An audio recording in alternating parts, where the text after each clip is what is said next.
KP3 geographic channel में आप सबका बहुत बहुत स्वागत है। आइए आज हम लोग अध्याय 16 जैव विविधता एवं संरक्षण के बारे में अध्ययन करते हैं। सबसे पहले हम लोग इसके परिचय में देखेंगे कि पृथ्वी जीवन ग्रह है।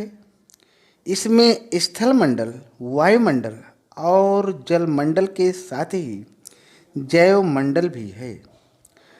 पृथ्वी जीवों का उद्गम, क्रियाकलापों और अन्य जीवन यापन का केंद्र है। बिना वनस्पति और जीवों के यह धरा निर्जन और वीरान होती है। यहाँ जीवन की धड़कन और गुंजार इसे जीवन से भर देती है। और इस प्रकार से सौर ऊर्जा और अक्षय प्रावार ने जैव विविधता को सुदृढ़ आधार प्रदान किया है और इसका स्पष्ट प्रमाण है कि यहाँ जल और ऊर्जा की उपलब्धता अधिक है। जैव विविधता की प्रचुर मात्रा में है। इस पर मानव के अवतरण से पूर्व जैव विविधता बहुत अधिक थी और इस प्रकार से धरा पर जैसे ही मनुष्य का पदार्पण हुआ, जैव विविधता में कमी आ गई। जैसे जैसे एक प्रजाति का अधिक उपयोग प्रारंभ हुआ, जैव विविधता तिरोहित होती चली गई।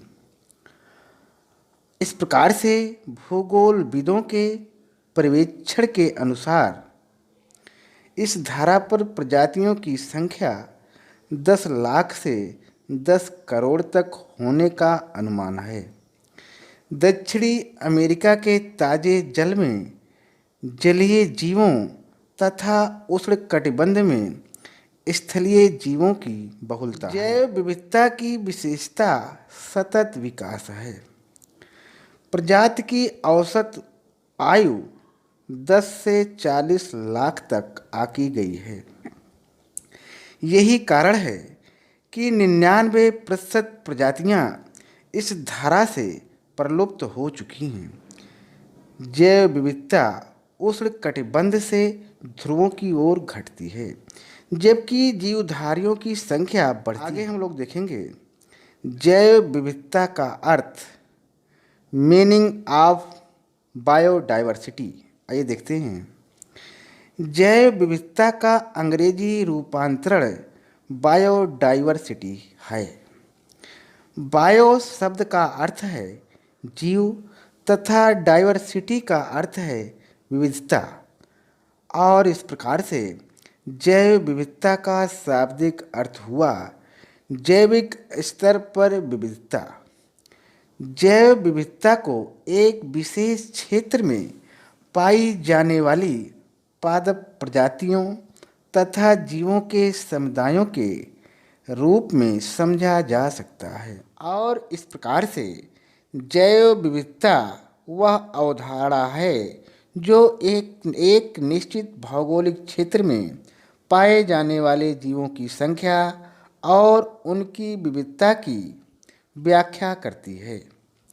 आगे हम लोग देखेंगे कि जैव विविधता का प्रत्यक्ष संबंध जीवों, सूक्ष्म प्राणियों और पौधों की प्रजातियों और आनुवांशिकी से निर्मित पारितंत्र से होता है। इस प्रकार से जैव विविधता पृथ्वी की सतह पर पाए जाने वाले जीवधारियों की परिवर्तनशीलता तथा विभिन्न पारितंत्रों में विविधता से जुड़ी हुई है। और इस प्रकार से जैव विविधता अनायास ही नहीं उत्पन्न होती है, इसे बनने में लाखों वर्ष लग जाते हैं। और इस प्रकार से जैव विविधता वह अमूल्य संपदा है जिसका विकास लाखों वर्षों की ऐतिहासिक अवधि का परिणाम है। जैव विविधता जियो और जीने दो के सिद्धांत पर आधारित है। इसका अनुपालन न करना जैव प्रजाति का विनाश है। आगे हम लोग देखेंगे जैव विविधता के स्तर या कह लीजिए प्रकार, स्टेजेज ऑफ बायोडाइवर्सिटी। आइए देखते हैं। जैव विविधता का वास्तविक अर्थ और स्वरूप को जानने और समझने के लिए उसके विविध स्तरों का अनुशीलन करना आवश्यक हो जाता है। जैव विविधता के स्तर या प्रकार इस प्रकार हैं, जिसमें पहला है आनुवंशिक जैव विविधता या कह लीजिए जेनेटिक बायोडाइवर्सिटी। दूसरा है प्रजातीय जैव विविधता या स्पीशीज बायोडाइवर्सिटी। आगे हम लोग देखेंगे। नेक्स्ट है पारितंत्रीय जैव विविधता या इकोसिस्टम बायोडाइवर्सिटी, जिसमें पहला है का आनुवांशिक जैव विविधता या जेनेटिक बायोडाइवर्सिटी। आइए देखते हैं। जीवों का निर्माण जिस आधारभूत तत्व से होता है उसे जीन कहते हैं। प्रजाति की जीन की विविधता ही आनुवांशिक जैव विविधता के नाम से पुकारी जाती है। जीव के भौतिक लक्षणों से उसकी प्रजाति का ज्ञान होता है और इस प्रकार से आदि मानव ज्ञानी मानव बना, अतः उसे आनुवांशिक रूप से होमो सेपियंस प्रजाति कहा गया। प्रजाति जीव के कद, रंग, रूप तथा शारीरिक लक्षणों की विविधता का दिग्दर्शन कराती है और इस प्रकार से आनुवांशिक विविधता ने ही विविध प्रजातियों को बढ़ने तथा विकसित होने में मदद की। आगे चलते हैं। आगे हम लोग देखेंगे प्रजातीय जैव विविधता स्पीशीज डाइवर्सिटी। आइए देखते हैं। प्रजातियों की अनेक रूपता उनकी संख्या पर निर्भर होती है। उसके आंकने का मापक विविधता, समृद्धि, प्रकार और बहुलता होता है। यह कहीं कम और कहीं अधिक होती है। जिन क्षेत्रों में प्रजातीय विविधता अधिक होती है उन्हें विविधता के हॉट स्पॉट कहते हैं। अंतर्राष्ट्रीय संरक्षण संघ ने जैव विविधता के हॉट स्पॉट क्षेत्रों को वनस्पति के आधार पर परिभाषित कर दिया है। आगे चलते हैं। आगे हम लोग देखेंगे। नेक्स्ट है पारितंत्रीय जैव विविधता या कह लीजिए इकोसिस्टम बायोडाइवर्सिटी। आइए देखते हैं। पारितंत्रिक व्यवस्थाएं और निवास स्थान पारितंत्रीय विविधता को निर्धारित करते हैं। इसे सीमाओं में बांध देना एक जटिल कार्य है, क्योंकि पारितंत्रों की सीमाएं निश्चित नहीं होती। आगे चलते हैं। आगे हम लोग देखेंगे जैव विविधता का महत्व, इम्पोर्टेंस ऑफ बायोडाइवर्सिटी। आइए देखते हैं। मानवीय विकास और प्रजाति का आधार है जैव विविधता। जैव विविधता के महत्व को निम्न बिंदुओं के द्वारा स्पष्ट किया जा सकता है। इसमें पहला है जैव विविधता जीवधारियों के सतत विकास का आधार तंत्र है। नेक्स्ट है जैव विविधता पृथ्वी की संजीव संपदा होने के कारण बहुत महत्वपूर्ण है। आगे है जैव विविधता ही वह महत्वपूर्ण कारक है जो मानव को विकास की सीढ़ियां चढ़ाने में सहायक बनता है। नेक्स्ट है जैव विविधता मानव समुदायों के आनुवंशिक, प्रजातीय तथा पारिस्थितिक स्तरों पर विविधता बनाए रखने में अनूठा योगदान देती है। और नेक्स्ट है जैव विविधता मानव के जीवन में आर्थिक और वैज्ञानिक विकास में बड़ी महत्वपूर्ण भूमिका निभाने में सक्षम है। आगे चलते हैं। आगे हम लोग देखेंगे जैव विविधता की पारिस्थितिकीय भूमिका। आइए देखते हैं। Ecological role of biodiversity. पारिस्थितिकीय व्यवस्थाएं प्रजातियों के जन्म और विकास में विशेष योगदान देती हैं। जीव जंतु पेड़ पौधे और मानव सभी पारितंत्रों को बनाने में सहभागी भूमिका निभाते हैं। प्रजातियां ऊर्जा का संग्रहण और उपभोग कर कार्बनिक पदार्थों के उत्पादन और विघटन में सहयोग देते हैं। ये पारितंत्र में जल और पोषक तत्वों को बनाए रखते हैं। प्रजातियां वायुमंडल में गैस की मात्रा को स्थिर रखकर जलवायु को नियंत्रित बनाए रखती हैं और इस प्रकार से पारितंत्र में अधिकाधिक प्रजातियों के होने से पारिस्थितिकीय व्यवस्था उतनी ही सुदृढ़ रहेगी। अर्थात पारितंत्र में अधिक प्रजातियां होने का सीधा साधा अर्थ होगा पारितंत्र का स्थायी होना। आगे चलते हैं, आगे हम लोग देखेंगे जैव विविधता की आर्थिक भूमिका या कह लीजिए इकोलॉजिकल रोल ऑफ बायोडाइवर्सिटी। जैव विविधता फसलों की विविधता या क्रॉप डाइवर्सिटी को जन्म देकर मानव को आर्थिक क्षेत्र में सुदृढ़ बनाती है और इस प्रकार से मानव ने भोजन वस्त्र औषधियों के लिए प्राकृतिक संसाधनों का अनावश्यक विदोहन करके जैव विविधता के विनाश के द्वार खोल दिए हैं और इसलिए संसाधनों के बंटवारे के लिए विवाद खड़े हो गए हैं, क्योंकि फसलें, पशु, वृक्ष, खनिज, मछलियाँ आर्थिक महत्व के उत्पाद हैं। ये सभी जैव विविधता की ही देन है। आगे हम लोग देखेंगे जैव विविधता की वैज्ञानिक भूमिका, साइंटिफिक रोल ऑफ बायोडाइवर्सिटी। आइए देखते हैं। विज्ञान जैव विविधता की उत्पत्ति और विकास के रहस्यों को सुलझाने में सक्षम है। विज्ञान ही कहता है स्वयं जियो और दूसरों को जीने दो।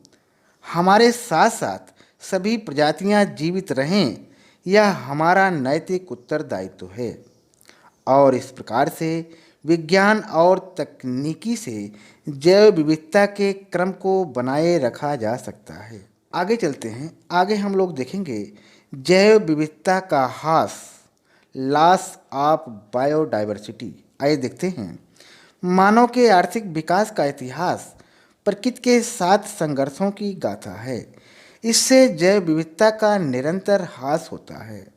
जैव विविधता के ह्रास के लिए निम्न कारण उत्तरदायी है, जिसमें पहला है तीव्र जनसंख्या वृद्धि। आइए देखते हैं। समूचे विश्व में मानवीय संसाधन तीव्रता से बढ़े हैं, जिसका कारण है जनसंख्या में तीव्र गति से वृद्धि होना। इससे जैव विविधता के ह्रास का पथ प्रशस्त हुआ है। आगे चलते हैं, आगे हम लोग देखेंगे।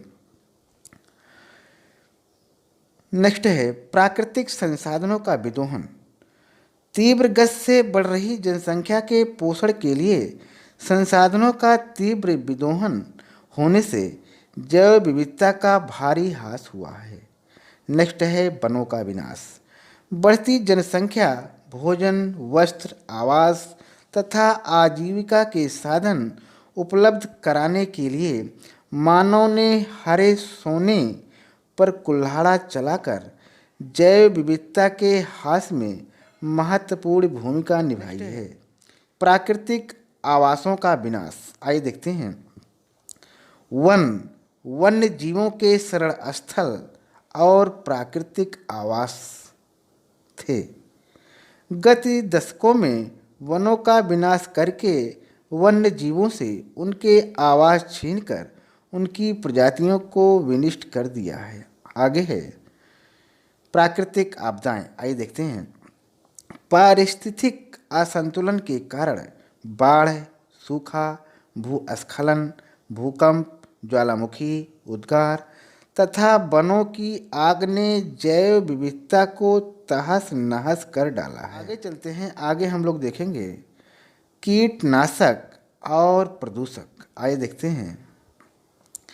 कीटनाशक, रासायनिक उर्वरक, हाइड्रोकार्बन, विषैली भारी धातुओं ने दुर्बल और संवेदनशील प्रजातियों को नष्ट करके जैव विविधता के ह्रास को बढ़ाया है। आगे चलते हैं, आगे हम लोग देखेंगे विदेशज प्रजातियां या कह लीजिए एक्सोटिक स्पीसीज, वे प्रजातियां जो उस तंत्र में स्थापित की गई हैं जो विदेशज प्रजातियां बनकर मूल जैव समुदाय का ह्रास कर डालती हैं। आगे चलते हैं, आगे हम लोग देखेंगे वन्य जीवों का आखेट। आइए देखते हैं, मानव ने बाघ, हाथी, गैंडे, चीता, मगरमच्छ, मिंक तथा पक्षियों को स्वार्थ के लिए आखेट का भोजन बनाकर जैव विविधता के ह्रास की नींव रखी है। आगे चलते हैं, आगे हम लोग देखेंगे संकटापन्न प्रजातियां। आइए देखते हैं, जैव विविधता ह्रास का सर्वाधिक दुष्परिणाम प्रजातियों की विलुप्त होती अवस्था रही है। पर्यावरण संरक्षण की अंतर्राष्ट्रीय संस्था IUCN ने संकटापन्न पौधों और जीवों को निम्न 3 वर्गों में बांटा है, जिसमें पहला है संकटापन्न प्रजातियां, दूसरा है सुभेद प्रजातियां और तीसरा है दुर्लभ प्रजातियां। आइए देखते हैं, आगे चलते हैं, जिसमें पहला है संकटापन्न प्रजातियां। वे प्रजातियां जिनके इस धारा से समाप्त होने की स्थिति है संकटापन्न प्रजातियां कही जाती हैं। International union for the conservation of nature and natural resources IUCN ने अंतर्राष्ट्रीय स्तर पर संकटापन्न प्रजातियों की रेड लिस्ट प्रकाशित कराई है। रेड पांडा और जेनकेरिया सेवसटिनी घास संकटापन्न प्रजातियों के उदाहरण हैं। आगे चलते हैं, आगे हम लोग देखेंगे सुभेद प्रजातियां। इस श्रेणी में वे प्रजातियां आती हैं जिनकी निकट भविष्य में सुरक्षा नहीं की गई तो निश्चित ही विनष्ट होने की संभावना बनती है। इनकी संख्या में निरंतर गिरावट होने से भविष्य में इनके अस्तित्व पर प्रश्न चिन्ह लग जाएगा। गिद्ध, चील, गौरैया और कस्तूरी मृग इस श्रेणी की प्रजातियां हैं। आगे चलते हैं, आगे हम लोग देखेंगे दुर्लभ प्रजातियां। विश्व में अल्पतम संख्या वाली तथा कुछ एक स्थानों तक सीमित प्रजातियां दुर्लभ प्रजातियां कही जाती हैं। इनमें कुछ प्रजातियां विशाल क्षेत्रों में बिखरी हुई इनी गिनी ही विद्यमान हैं। इनकी सुरक्षा की विशेष आवश्यकता है। आगे चलते हैं, आगे हम लोग देखेंगे जैव विविधता का संरक्षण या कह लीजिए कंजर्वेशन ऑफ बायोडाइवर्सिटी। आइए देखते हैं, जैव विविधता ह्रास पर्यावरण असंतुलन का प्रमुख कारण बन गई है। जैव विविधता ह्रास रोकने का एकमात्र सक्षम उपाय जैव विविधता संरक्षण या कंजर्वेशन ऑफ बायोडाइवर्सिटी है, जिसके लिए निम्नलिखित उपाय किए जा सकते हैं। आइए देखते हैं, नंबर 1 है मानव को पर्यावरण मैत्री के प्रति जागरूक किया जाए ताकि प्रत्येक मनुष्य जैव विविधता के ह्रास को रोकने में सहभागिता निभा सकें। नेक्स्ट है विकास विनाश के मूल्य पर नहीं होना चाहिए, वरन विकास की ऐसी योजनाएं बनाई जाएं जो जीवों के साथ समन्वित और सतत पोषणीय हो। नेक्स्ट है जैव विविधता के ह्रास को रोकने तथा उसके संरक्षण में स्थानीय समुदायों और व्यक्तियों की भागीदारी सुनिश्चित की जाए। नेक्स्ट है जैव विविधता का ह्रास रोकने तथा उसके संरक्षण हेतु स्थानिक स्तर पर संस्थाएं स्थापित की जाएं। नेक्स्ट है जैव विविधता के ह्रास रोकने के लिए जैविक संरक्षण हेतु दीर्घकालिक योजनाएं बनाई जानी आवश्यक है। और नेक्स्ट है संकटापन्न एवं दुर्लभ प्रजातियों के संरक्षण एवं विकास के लिए प्रभावी योजनाएं बनाकर क्रियान्वित की जानी चाहिए। आगे चलते हैं, आगे हम लोग देखेंगे जैव विविधता के ह्रास को रोकने तथा जैव विविधता के संरक्षण देने के लिए बंजर भूमि का विकास करना चाहिए। आगे देखेंगे हम लोग तथा वृक्षारोपण का कार्य युद्ध स्तर पर किया जाना चाहिए। और नेक्स्ट है जैव विविधता ह्रास पर नियंत्रण लगाने तथा जैव विविधता का संरक्षण करने का प्रयास अंतर्राष्ट्रीय स्तर पर एकजुट होकर किया जाना चाहिए। आगे चलते हैं, आगे हम लोग देखेंगे पृथ्वी सम्मेलन या कह लीजिए अर्थ समिट। आइए देखते हैं। जैव विविधता के ह्रास को रोकने तथा जैव संरक्षण हेतु अंतर्राष्ट्रीय स्तर पर 1992 ईस्वी में ब्राज़ील देश के रियो डी जेनेरो जो सम्मेलन हुआ उसे ही पृथ्वी सम्मेलन या अर्थ समिट नाम दिया गया। इस सम्मेलन में भारत सहित विश्व के 155 देशों के प्रतिनिधियों ने हस्ताक्षर करके विश्व जैव संरक्षण योजना के अंतर्गत निम्नलिखित उपायों के करने पर बल दिया। इसमें पहला है, संकटापन्न प्रजातियों के संरक्षण के लिए प्रयास करने चाहिए। दूसरा है, प्रजातियों को लुप्त होने से बचाने के लिए उचित योजनाएं एवं प्रबंधन अपेक्षित हैं। और नेक्स्ट है, खाद्यान्नों की किस्में, चारे संबंधी पौधों की किस्में, इमारती लकड़ी के पेड़, पशुधन, जंतु व उनकी वन्य प्रजातियों की किस्मों को संरक्षित करना चाहिए। आगे है, प्रत्येक देश को वन्य जीवों के आवास को चिन्हित कर उनकी सुरक्षा को सुनिश्चित करना चाहिए। और नेक्स्ट है, प्रजातियों के पलने बढ़ने तथा विकसित होने के स्थान सुरक्षित व संरक्षित हों। और आगे है, वन्य जीवों व पौधों का अंतर्राष्ट्रीय व्यापार नियमों के अनुरूप है। और इस प्रकार हम कह सकते हैं कि भारत सरकार ने प्राकृतिक सीमाओं के भीतर विभिन्न प्रकार की प्रजातियों को बचाने, संरक्षित करने और विस्तार करने के लिए वन्य जीव सुरक्षा अधिनियम 1972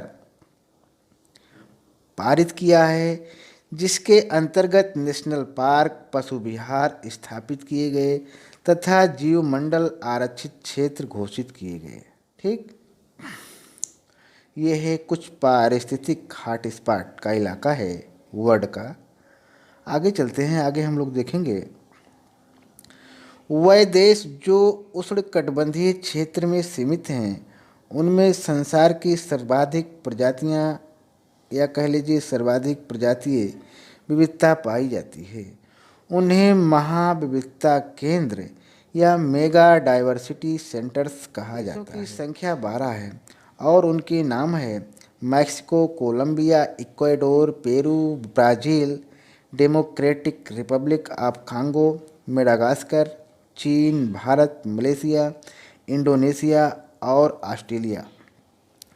इन देशों में समृद्ध महाविविधता के केंद्र स्थित हैं। ऐसे क्षेत्र जो अधिक संकट में हैं उनमें संसाधनों को उपलब्ध कराने के लिए अंतर्राष्ट्रीय संरक्षण संघ IUCN ने जैव विविधता हॉटस्पॉट क्षेत्र के रूप में निर्धारित किया है। हॉटस्पॉट उनकी वनस्पति के आधार पर परिभाषित किए गए हैं और इस प्रकार से पादप महत्वपूर्ण हैं क्योंकि ये ही किसी पारितंत्र की प्राथमिक उत्पादकता को निर्धारित करते हैं।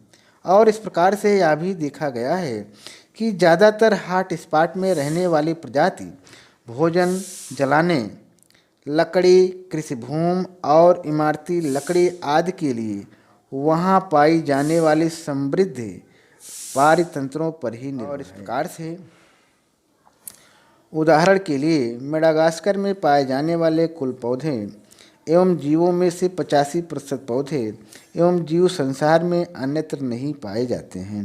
हॉटस्पॉट क्षेत्र जो समृद्ध देशों में पाए जाते हैं वहाँ अन्य प्रकार की समस्याएं हैं। हवाई द्वीप, उत्तरी अमेरिका विशेष प्रकार की पादप व जंतु प्रजातियां मिलती हैं। वहाँ विदेशज प्रजातियों के आगमन और भूमि विकास के कारण असुरक्षित हैं, जिसका परिणाम जैव विविधता के ह्रास के रूप में भुगतना पड़ रहा है। और इस प्रकार से आज हम लोगों ने अध्याय 16 का अध्ययन किया। आज यहीं तक। बहुत बहुत धन्यवाद।